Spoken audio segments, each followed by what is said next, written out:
R D Sharma exercise 5.6 question number 45। Question number 45 क्या बोल रहा है सर, ये आपके पास सीरीज दिया हुआ plus -4 -1 +2 +5 dot dot dot plus X equals to 437। ठीक है ना, तो इसको हम लोग आसानी से रिजॉल्व करते हैं। ठीक है, तो पहले सर यहाँ पे लेट कर लेते हैं। Let the first term of an AP को आप ए लेट कर लीजिए एंड कॉमन डिफरेंस को आप डी लेट कर लीजिए। ए का वैल्यू क्या होगा सर, ए का वैल्यू होगा सर 4, यहाँ पे लिख दीजिए 4 नहीं -4। और डी का वैल्यू क्या होगा सर -1 और -4। ठीक है, तो डी का वैल्यू क्या निकल कर आएगा सर, माइनस माइनस प्लस हो जाएगा, +4 में से जितना जाएगा तो 3 होगा, यानी डी का वैल्यू क्या निकल कर आएगा सर 3 निकल कर आएगा। यानी डी का वैल्यू हमारे पास 3 है और ए का वैल्यू हमारे पास -4 है। और एसएन का वैल्यू दिया हुआ सर, एसएन का वैल्यू क्या है, एसएन का टोटल सम कितना है सर 437।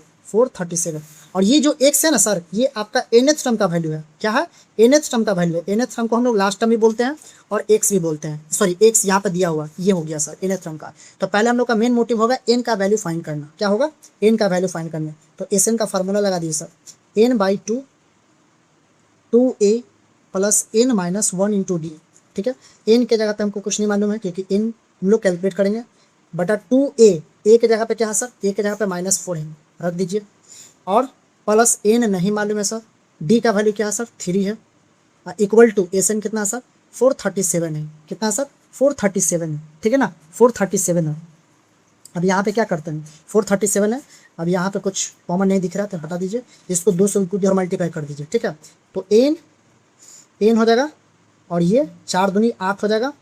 और यहाँ से क्या बचेगा सर, ये बचेगा 3 को एन से किया तो +3n, डी का वैल्यू, हाँ ठीक है 3n और माइनस, अरे 3n हो गया भाई, 3n हो गया ना, 3 को एन से किया भाई -3 हो गया। फिर से देखते हैं -7, ठीक है 3n -3। ठीक है, अब इक्वल्स टू ये 2 इधर मल्टीप्लाई हो जाएगा सर 437 × 2। ठीक है सर, कितना हो जाएगा 2। अब यहाँ से इसको मल्टीप्लाई कर लेते हैं। अब इसको मल्टीप्लाई करते हैं तो क्या होगा, पहले इसको रिजॉल्व कर लेते हैं। ये हो जाएगा सर 8 है और ये कितना हो जाएगा -11 हो जाएगा सर, -11 अब +3n इक्वल्स टू इसको, ये कितना हो जाएगा 7 दूनी 14, 3 दूनी 6, 1 7, 4 दूनी 8, 874। अब इसको मल्टीप्लाई कर दीजिए कि हो जाएगा -11n + 3n² इक्वल टू 874। अब सबको इधर लिया, ये क्वाड्रेटिक इक्वेशन है। क्वाड्रेटिक इक्वेशन को हम लोग मिल सब फैक्टरेशन करके n का वैल्यू फाइंड कर लेते हैं। 3n² -11n -874। ठीक है सर, अब इक्वल टू 0। अब क्या करना है सर, 3 को 874 से मल्टीप्लाई करिए। ठीक है ना, 3 को 874 से मल्टीप्लाई करेंगे कितना आएगा, 3 को 874 से मल्टीप्लाई करते हैं। ठीक है, 4 × 12, 7 × 21, 21 × 22, फिर 8 × 24, 24 और 2 26। ठीक है ना, यानी 2622 आता है। 4 × 12, 7 × 21, 22, 8 × 24 और 2 26, यानी 2622 को ऐसा फैक्टर तोड़ेंगे कि जोड़ के घटा के आपको क्या लाना है सर 11n लाना है। क्या लाना है सर 11n। तो 2622 का जो फैक्टर होगा सर वो 57 और 46 होगा सर, 46। 57 को और यानी 57 और 46 एक ऐसा नंबर है कि इसको प्रोडक्ट कर 2600 कितना रहा सर 22 आएगा। ठीक है ना, इसका फैक्टर तोड़ लीजिएगा क्योंकि इसका फैक्टर तोड़ने पर आपका एक 57 आएगा, एक 46। ये ऐसा नंबर है कि गुना करने के बाद आपको 2622 मिलेगा, यानी जब गुना करेंगे तो 2622 मिलेगा। और यही नंबर को घटाकर या जोड़कर कितना लाना सर 11 लाना है। तो सपोज दैट कि -57 और +46 करते हैं, -57 और +46 करते हैं तो कितना आएगा सर 11 आएगा सर। कितना आएगा सर 11 आएगा। हम लोग को क्या लाना था सर 11 लाना था। ठीक है ना, तो ये हम लोग के पास 2 नंबर है जो घटा के या जोड़ के कितना लाना था 11, तो ये आ गया। अब प्रोडक्ट करेंगे तो कितना आएगा 26 से आएगा।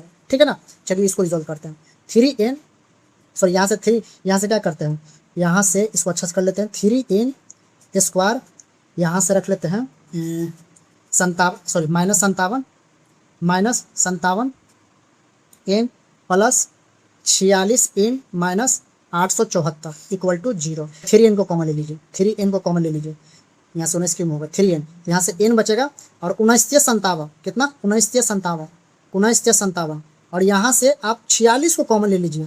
n -46 को 19 से मल्टीप्लाई करेंगे सर तो आएगा 874, यानी 19 होगा यहाँ पर। ठीक है सर, अब यहाँ पे इसको अच्छा सा यहाँ लिख लेते हैं। तो यहाँ से क्या कॉमन हो रहा है एन माइनस 19 और 3n प्लस 46 इक्वल टू 0। तो एक बार n माइनस 19 इक्वल टू 0 कर लीजिए सर, और एक 3n प्लस 46 इक्वल टू 0, ये तो निगेटिव होगा सर, यानी 3n equal to minus 46, n equal to minus 46 upon 3। बार बार बोले हैं, हर वीडियोज में बोले हैं कि कभी भी नंबर ऑफ टर्म माइनस में आ जाए तो वो वैलिड नहीं होता। तो n का वैल्यू क्या लेंगे सर, 19 लेंगे। n का वैल्यू क्या लेंगे सर, 19। अब n का वैल्यू मिल गया सर, तब हम लोग क्या फाइंड करेंगे, x का वैल्यू फाइंड करेंगे। ये फार्मूला पर nth टर्म वाला, nth टर्म का फार्मूला क्या होता है, a plus n minus 1 into D, और an का वैल्यू क्या है सर, x है सर, क्या है सर, x है।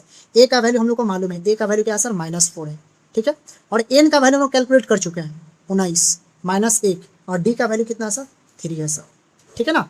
फिर से देखिए, an का फार्मूला हम लोग अप्लाई कर देते हैं, क्योंकि n का वैल्यू हम लोग को मिल गया सर। an के जगह पे क्या है सर, x रख दिया। a का वैल्यू a के जगह पे क्या सब्स्टिट्यूट किया, -4 किया सर। n के जगह पे 19 और -1, और d के जगह पे क्या किए, 3, ठीक है ना। x इक्वल टू, अब यहाँ से क्या हो जाएगा सर, -4, अब गुने, अब यहाँ पे क्या होगा, सॉरी यहाँ प्लस होगा, प्लस होगा, ठीक है ना।